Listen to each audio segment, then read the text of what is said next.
Hi, I'm Heather. And I'm Eja. Welcome to Season 3, Episode 11 of the podcast, English as a Singing Language. In each episode, we talk about a different song. We choose songs from different styles of music, different time periods, and different countries. In each song, we focus on a language feature like pronunciation, grammar, vocabulary, or fluency. After you listen to the episode, we encourage you to sing out loud and focus on the language feature in the song. So, what's the language feature in the song for this episode, Heather? We're going to talk about comparative adjectives in this song. Ooh, that sounds interesting. Grammar is always interesting. And fun to sing, too. I can't wait to find out what song we're talking about. Me neither. Let's get started.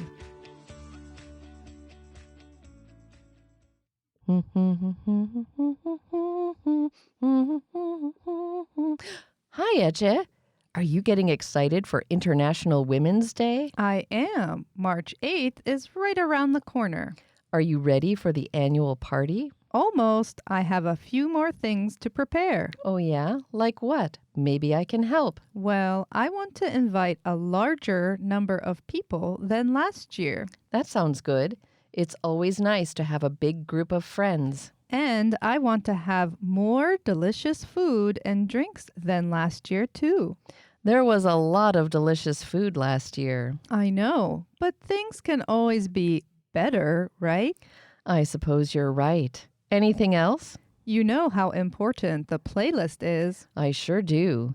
I remember in 2023, in Season 1, Episode 13, we added the song Most Girls by Haley Steinfeld. That was a great song about intonation and pronunciation reductions. And then in 2024, we had even more songs, and we included Rachel Platten's Fight Song, which focused on the pronunciation of f and v sounds. So this year, we want to include a song that's even more fun and more powerful.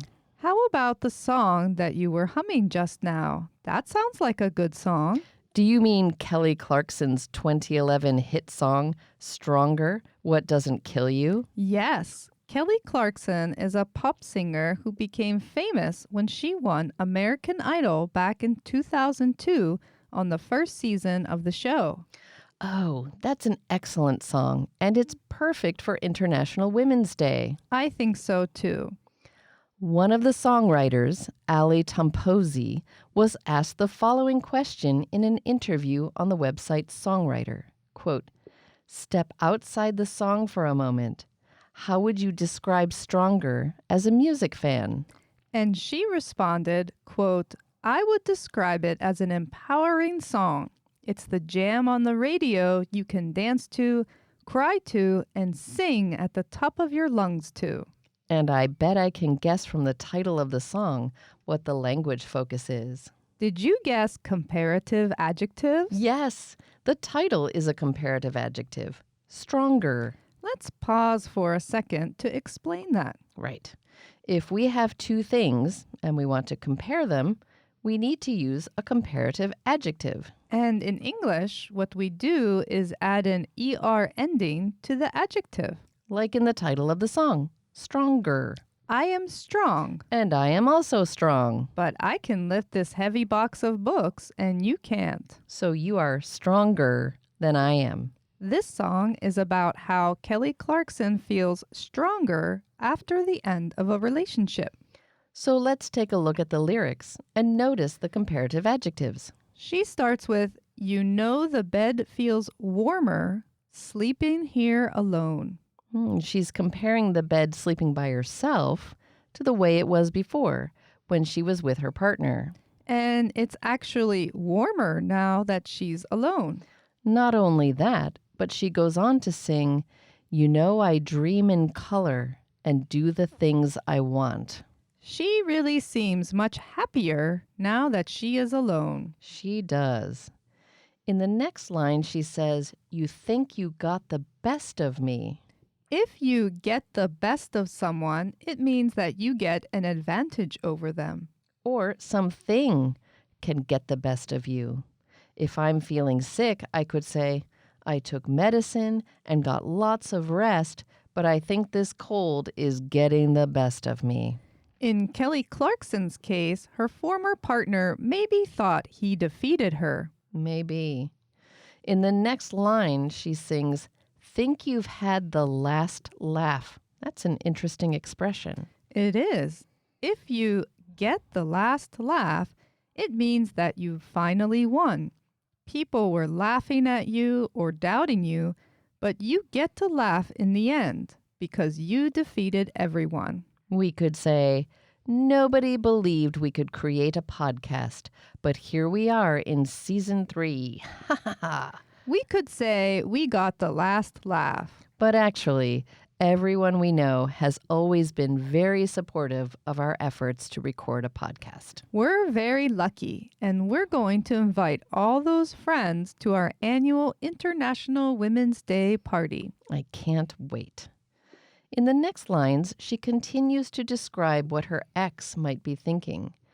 Bet you think that everything good is gone. Think you left me broken down. Think that I'll come running back. But that line ends with, "Baby, you don't know me 'cause you're dead wrong." Okay. I know what it means to be wrong because I do that a lot. But what does it mean to be dead wrong? That sounds serious. Yeah, it just means that you are really, really wrong. So you wouldn't use it in everyday conversation unless you wanted to make a strong point. Yes. I'm thinking we should talk about some of the language in the other verses before we talk about the refrain. What do you think? That sounds like a good idea.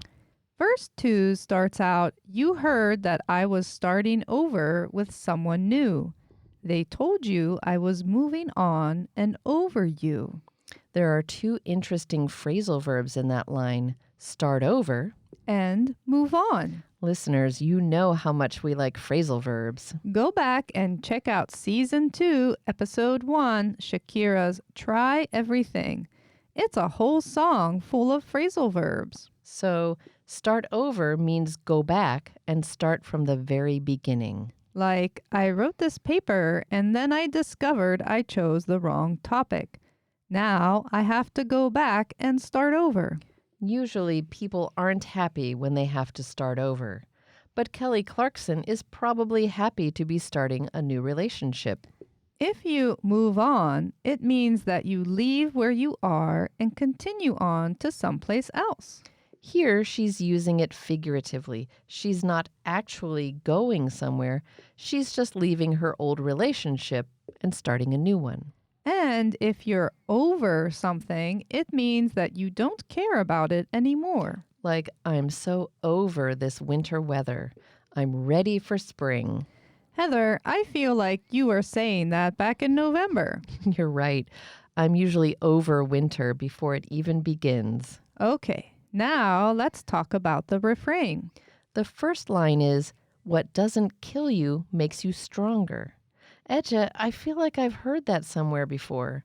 Where does that line come from? You have heard that phrase before. It is from the German philosopher Friedrich Nietzsche in his 1888 book, Twilight of the Idols. The original German is, "Was mich nicht umbringt, macht mich stärker." Very cool. And I guess it means that we all have to go through difficult times and challenging situations.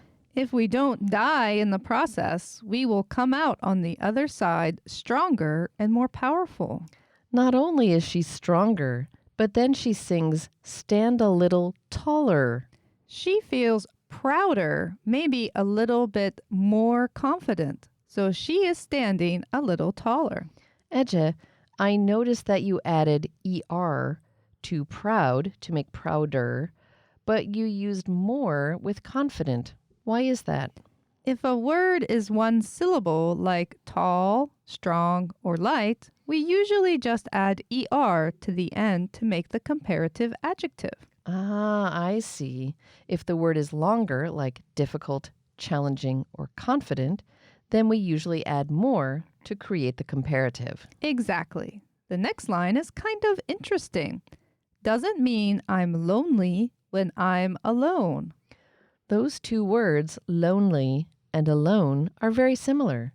They both refer to being by yourself with no other people around. The difference is that if you are alone, it just means that there's nobody near you. And if you're lonely, it means you feel sad because you don't have people around you. Maybe you're missing someone that you really like. After that, she expands on the stronger idea and sings, "What doesn't kill you makes a fighter. Footsteps even lighter." If your footsteps are light, you feel happy and carefree. So she feels lighter now that she is single. Exactly. There's one more phrase I think we should highlight. Which one? She sings, "Just me, myself, and I." That's a fun phrase. We use that to emphasize that we are doing something on our own, by ourselves. I can ask you, Heather, are you bringing anyone to the International Women's Day party next week? And I can answer you, nope, just me, myself, and I. That's okay. There are going to be so many people there. I know. I can't wait to see everyone. You know what? Are we ready to sing? We are. Listeners, there is a link to Kelly Clarkson's 2011 hit song, Stronger, in the episode notes. Don't forget to sing out loud. Pay attention to the comparative adjectives and the interesting language that she uses. What doesn't kill us makes us stronger. I can't wait for our party next week. It's going to be bigger and even more exciting than last year. I know. I hope we have a great time. We will. Let's remind our listeners to subscribe to the podcast wherever they listen. And listeners, you can contact us via email at singinglanguages@gmail.com. You can also follow us on Instagram @singinglanguages. Wherever you are in the world, we wish you a very happy International Women's Day. We hope you have a group of wonderful women to celebrate with. Until next time, have fun and just keep singing.